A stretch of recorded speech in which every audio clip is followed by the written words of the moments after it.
Uncanny Valley written by Aestics. Sharp 26 Ideals. Open corner bracket IU a day later. The morning light filtering through the silk curtains of Furin's Grand Hotel's penthouse suite was soft and golden. I stretched lazily in the king-sized bed, my body protesting against the idea of leaving the warmth of the cotton sheets. But habits were habits, and I'd never been one to sleep in. I slipped out of bed and padded across the marble floor to the ensuite bathroom. The morning routine was as usual. Splash of cold water on my face to wake up properly, brush my teeth, then back to the bedroom to get dressed. I pulled on a black lace bra and matching underwear, then chose a comfortable but stylish outfit from the wardrobe I'd had delivered yesterday. I finished getting ready and stepped out of the master bedroom, already thinking about what to have for breakfast. But the sight that greeted me in the main living area made me pause. Daisy was sitting by the floor-to-ceiling windows, her white fur catching the morning light. She was staring out at the city below with the most heartbreaking expression I'd ever seen on a cat's face. Her blue eyes held a kind of longing that made my chest tighten. She'd been like this for 2 days now. "Oh, sweetheart," I murmured, walking over to her. Still missing him. Daisy turned to look at me briefly, letting out a small, sad meow before returning her attention to the window. As if she thought that by watching the streets below, she could somehow will Rimuru to appear. I settled down beside her on the plush carpet, reaching out to gently stroke her soft fur. She leaned into the touch but didn't take her eyes off the window.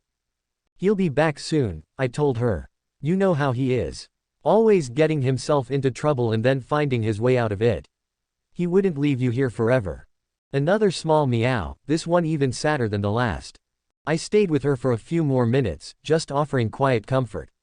Daisy was normally such a confident, almost regal cat. Seeing her like this reminded me that underneath all that kitty dignity, she was just someone who missed the person she loved most. Eventually, I gave her one last gentle pat and stood up. "Come on, let's get some breakfast. Maybe some of that expensive fish will cheer you up." The kitchen in the suite was fully stocked, one of the perks of paying ridiculous amounts of money for accommodations. I pulled out ingredients for a proper breakfast, not the quick and simple stuff most people settled for. Fresh bread from the hotel's bakery, imported butter, eggs from some fancy farm outside the city. For Daisy, I prepared a small portion of premium fish that cost more per pound than a horse. But seeing her sad little face made it worth every penny. I cooked slowly, taking my time with each step. Daisy had wandered over at some point, drawn by the smell of cooking fish. She sat nearby, watching me work with those beautiful blue eyes. Still sad, but at least interested in something other than the window. "There we go," I said, plating her food in a crystal dish. "Fresh caught salmon with just a touch of that herb butter you like." She approached cautiously, sniffed delicately, then began to eat. Not enthusiastic, exactly, but at least eating.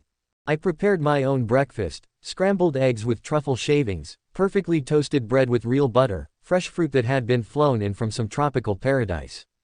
We ate in silence, then I prepared coffee.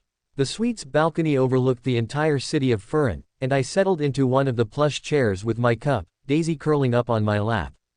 The morning air was crisp up here, accompanied by the sounds of a city waking up. Daisy had finally relaxed, purring softly as I stroked her fur. "He really does care about you, you know," I told her quietly. "More than he probably admits to himself. You're the most important thing in his world." She looked up at me with those impossibly blue eyes, and I could swear she understood every word. We stayed like that for maybe an hour, just enjoying the peaceful morning in each other's company. I was starting to think about what to do with the rest of the day when I heard the sound of the suite's door opening. Daisy's head shot up immediately, her ears perked forward. Then she was moving, leaping off my lap and racing toward the entrance faster than I'd seen her move in days. "Daisy," came a familiar voice, tired but warm with genuine affection. I smiled to myself and stood up, making my way back inside. Rimuru was kneeling by the entrance, Daisy pressed against his chest as he held her close. His usually perfect appearance was disheveled, his clothes wrinkled and dusty. He looked like he'd been through hell, but his face when he looked at Daisy was pure love. "I missed you too, princess," he was murmuring to her, his voice soft in a way he probably thought no one else ever heard. "Sorry I was gone so long." He stood up, still cradling Daisy, and made his way to the sofa. He collapsed onto it like someone who'd been carrying the weight of the world and had finally found a place to set it down. I couldn't help but chuckle as I walked over to them. Without thinking about it, I wrapped my arms around Rimuru in a warm, tight hug. "Took you long enough," I said into his shoulder. He just laughed, the sound muffled against my hair. We stayed like that for a moment, just holding onto each other. It wasn't romantic, nothing like that between us, but it was warm and exactly what Rimuru needed. When I finally pulled back, I settled into the chair across from the sofa. Rimuru was still holding Daisy, who was purring so loudly I could hear it from where I sat. Both of them looked more relaxed than they had in days. "You look like dog shit," I said, taking in his appearance more carefully now. "Thanks. Always know I can count on you for the ego boost." "I'm serious. What happened out there?" His expression changed slightly. "It's complicated. It always is with you." I leaned forward, studying his face. "But this feels different." He was quiet for a long moment, absently stroking Daisy's fur as he stared at something I couldn't see. When he finally spoke, his voice was tired in a way that had nothing to do with physical exhaustion. "You remember that job I told you about? The one I wasn't sure I should take?" I nodded. I'd known something was bothering him about his latest contract, though he'd been characteristically vague about the details. "Well," he said, settling deeper into the sofa, "it got complicated. Fleur-de-lis. Open corner bracket Aiko Hatayama yesterday." The sound that shattered the air as Rimuru landed signaled the conclusion of it all. A thunderous boom followed by a cloud of dust that seemed to swallow us for a moment. When it cleared, he stood there in the crater he'd made, looking almost anticlimactic after the irrational violence we'd just witnessed. For a few seconds, none of us could move. We just stood there, staring at the man who had single-handedly obliterated 100,000 monsters. The silence was deafening after hours of roaring and death. Then Rimuru did something that looked completely ridiculous and part funny. He thrust his hand out toward the distant mountains, fingers spread like he was trying to grab something miles away. "What is he?" one of my students started to whisper. The scream that cut through the air answered that question. It was high-pitched, desperate, and getting closer. Much closer. Someone, was being dragged through the air at impossible speed, their voice growing louder and more panicked with each passing second. When the figure finally came into view, suspended in midair and struggling helplessly against an invisible force, my heart stopped. "Shimizu-kun." I breathed. It really was him. Yukitoshi Shimizu, one of my students, one of the children I was supposed to protect and guide. He was dressed in black robes that billowed around him as he was pulled through the air like a rag doll, his face twisted in terror and rage. Rimuru brought him down hard, slamming him into the ground a few meters away from our group. Shimizu hit the earth with a sickening thud, but he was already scrambling to his feet, his movements erratic and wild. That's when I saw his eyes. I'd seen Shimizu struggling before. I'd noticed the way he looked at Kuki sometimes, the frustration that seemed to eat at him from the inside. But this was something else entirely. His eyes darted around frantically like a captured animal's, never focusing on any one thing for more than a second. His hands were shaking, not with fear but with something much worse. He looked broken. "Shimizu-kun," I called out, taking a step toward him. "Thank goodness you're alive. I was so worried." "No, no, no, no, no," he screamed, backing away from me with his hands pressed to his head. "This isn't how it's supposed to go. I'm the hero. I'm the strongest. They should all be dead. Everyone should be acknowledging me." The words hit me like gut punches. My students, the ones who had come with me as escorts, were staring at Shimizu with expressions of shock and growing horror. "Shimizu-kun," I said, trying to keep my voice calm and reassuring despite the panic clawing at my chest. "Please, just tell me what happened. Whatever's wrong, we can fix it. We can help you." He laughed, a sound that made my skin crawl. "Help me. Help me. You all had your chance to help me. To see what I really was. But no, you all just kept worshipping your precious Kuki." Shimizu, one of my other students whispered, his voice filled with disbelief. "I worked so hard," Shimizu continued, his voice cracking. "I gathered the monsters. I made deals. I was going to prove that I'm the real hero. That I'm the chosen one. But then. His eyes found Rimuru, and something in his expression crumbled completely. "But then this thing shows up and destroys everything. Kills them all like they're nothing. Like I'm nothing." He was rocking back and forth now, muttering under his breath. "I'm the hero. I'm the strongest. They're all too retarded to see it.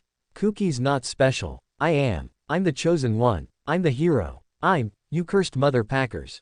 Shimizu-kun, I said desperately, taking another step toward him. Please, just calm down. Tell me what you wanted to prove. Why did you bring those monsters here? For a moment, his rambling stopped. He looked at me with those wild, broken eyes, and when he spoke, his voice was eerily apathetic. I was going to kill you, sensei. The words froze the blood in my veins. I was going to kill you to prove myself to the demons. Show them I was serious. That I deserved their power. He tilted his head. They said it would make me stronger. Make everyone finally see that I'm the real hero. Spoken like a true loser, Rimuru commented from the sidelines, his voice flat and unimpressed. Shimizu's head snapped toward him, and I watched what little sanity he had left start to crack again. His face went white, then red, then white again. You're not real, he whispered, scrambling backward on his hands and knees. You can't be real. I'm the strongest. I'm the hero. You can't just. He kept backing away, refusing to even look directly at Rimuru, like acknowledging his existence would shatter his mind completely. Shimizu-kun, listen to me, I said, dropping to my knees so I was at his level. I don't care what you've done. I don't care what mistakes you've made. You're my student. You're my responsibility. I promise to bring all of you home safely, and that includes you. Some of my escort students shifted uncomfortably behind me. I could feel their doubt, their fear, but I couldn't let that matter right now. I'm going to save you, I continued, looking directly into his fractured eyes. No matter what it takes. That's what teachers do. We don't give up on our students. I turned to my students. Does anyone know healing magic? Advanced healing magic? They exchanged uncertain glances. I could see the conflict in their faces. They were afraid of what Shimizu had become, but he was still their classmate. Sensei, one of them said hesitantly, I know some basic healing, but this seems like more than magic can fix. I turned to Hajime and his group. They'd been standing quietly to the side, watching the scene unfold with carefully neutral expressions. Please, I said, my voice breaking slightly. I know you haven't always gotten along, but he's just a student. He's lost and confused and, please.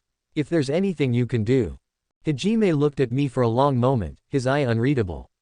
Then his gaze switched to Rimuru, his supposed mortal enemy, and something passed between them, some silent judgment I couldn't interpret. Without a word, Hajime just clicked his tongue, turned, and started walking away. Yu and Shay followed him, none of them looking back. Wait, I called after them, but they were already disappearing into the distance. Desperate, I turned to Tio. The dragon woman who had been watching the entire scene with that same expression of awe she'd worn during Rimuru's display of power. Please, I begged her. You have powerful magic, don't you? Can't you help him? Tio looked at me with something that might have been pity, but she said nothing.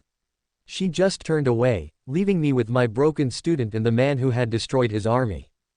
That left only one option. Rimuru-san, I said, turning to face him. Please, I'm begging you, help him. He looked at me with those calm eyes that seemed to see right through me. No, he said simply. What do you mean, no? The words came out sharper than I intended. He's just a boy. He's confused and hurt and... He made a deal and resolved to slaughter thousands, Rimuru interrupted, his voice still perfectly calm. But he's my student. My responsibility. Exactly. Rimuru raised an eyebrow. And since when am I entitled to your responsibility? I felt heat rising in my cheeks. We have a duty too. There is no, we, in here, Aiko Hatayama. His voice cut through mine like a blade. There's you and your ideals, and there's me and my choices. And I've made my choice. Is your choice the only thing that matters? I said, my composure finally cracking. Is compromise not even on the table? You don't get to choose who lives and dies. Don't I? He looked at the smoking craters where his attack had eliminated the monster horde. I just chose that 100,000 monsters die so that the surviving people in this town could live and start again. I make these choices every once in a while. That's different. Those were monsters. And what is he? Rimuru asked, nodding toward Shimizu, who was still muttering to himself and rocking back and forth. Is he supposed to be any different? He's sick. He needs help, not execution. Look at him, Aiko Hatayama. Really look at him. Rimuru's laugh was bitter. He's already gone. What you're seeing isn't a person anymore, it's a corpse that hasn't stopped breathing yet. That's not true. But even as I said it, I could see what he meant. Shimizu's eyes were empty, his muttering incoherent. He wasn't responding to anything around him. He's beyond saving, Rimuru continued. And even if he wasn't, saving him would mean condemning others to death. No one's condemning anyone. I'll watch him, I'll help him recover. You'll fail. His certainty was infuriating. You'll try, because that's who you are. You'll pour everything you have into saving one broken soul, and while you're distracted, he'll hurt someone else. And then you'll have to live with the fact that your compassion enabled murder. You don't know that. I do. He looked tired suddenly, like this conversation was draining what little energy he had left. The kindest thing we can do for him now is end his suffering. I won't let you kill him. I stepped between them, spreading my arms wide like I could somehow shield Shimizu with my body. He's my student. My responsibility. I made a promise. Your promise, Rimuru said quietly, isn't my problem. The words hit me like a slap. How can you be so cold? So heartless? It's what keeps people alive apparently, he replied. This is a real life. I gestured frantically toward Shimizu. His life matters. Does it? Rimuru asked. More than the people who have died and will die because you couldn't accept reality. I opened my mouth to argue, but the words wouldn't come. How could I weigh one life against many? How could I choose? I'm a teacher, I said finally, my voice small and broken. Teachers don't give up on their students. We don't abandon them when they need us most. And I'm tired of watching good people die because of bad decisions, Rimuru replied. The hardest choices require the strongest wills. The truth hit too close to home. I wanted to argue, but couldn't find the words. Please, I whispered. I've seen you protect people. You saved all of us today. Can't you save him too? Rimuru was quiet for a long moment. When he spoke, his voice was gentler but no less firm. You're his teacher. You should have done a better job before it got to this point. The words hit like a physical blow. Because he was right, and I knew it. I was about to respond when Shimizu suddenly moved. He had gone completely quiet during our argument, but now his hand was reaching into his robes. Sensei, he whispered, his voice suddenly lucid. Come closer. I want to tell you something. Relief flooded through me. Shimizu-kun. Or you. Please. I'm sorry. I'm so sorry for everything. Come closer so I can explain. I started to move toward him, hope leaping in my chest. Maybe Rimuru was wrong. Maybe there was still something left of my student. That's when I saw the needle. Thin, almost invisible, clutched in his hidden hand. His eyes weren't remorseful, they were calculating, predatory, focused on my throat. I opened my mouth to scream, but everything was happening too fast. The needle flashed toward my throat.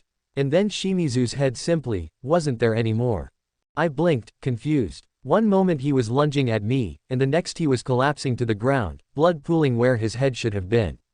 I stared at the headless body, my mind refusing to accept what I was seeing. You killed him, I whispered. I saved your life. I could have. You could have died. That's what would have happened. I fell to my knees beside the body, shaking. I failed him. I failed them all. Yes, Rimuru agreed quietly. You awfully did, but not in the way you think. I looked up at him through my tears. You failed him by not accepting what he had become. By clinging to who you wanted him to be instead of seeing who he actually was. Your idealism blinded you to reality, and that blindness almost got you killed. He started walking away, then paused. Here's some free advice, Aiko Hatayama. Sometimes the best way to save someone is to let them go. Next time, his voice came from farther away, try saving the people who actually want to be saved. You'll find it goes better.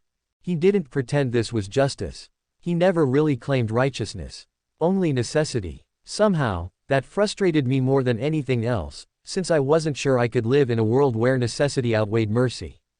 I heard his footsteps moving away, but I couldn't look up. Couldn't do anything but stare at the spreading pool of blood and wonder if I'd been wrong about everything. And then he was gone, leaving me alone with the corpse of a student I'd failed to protect from himself.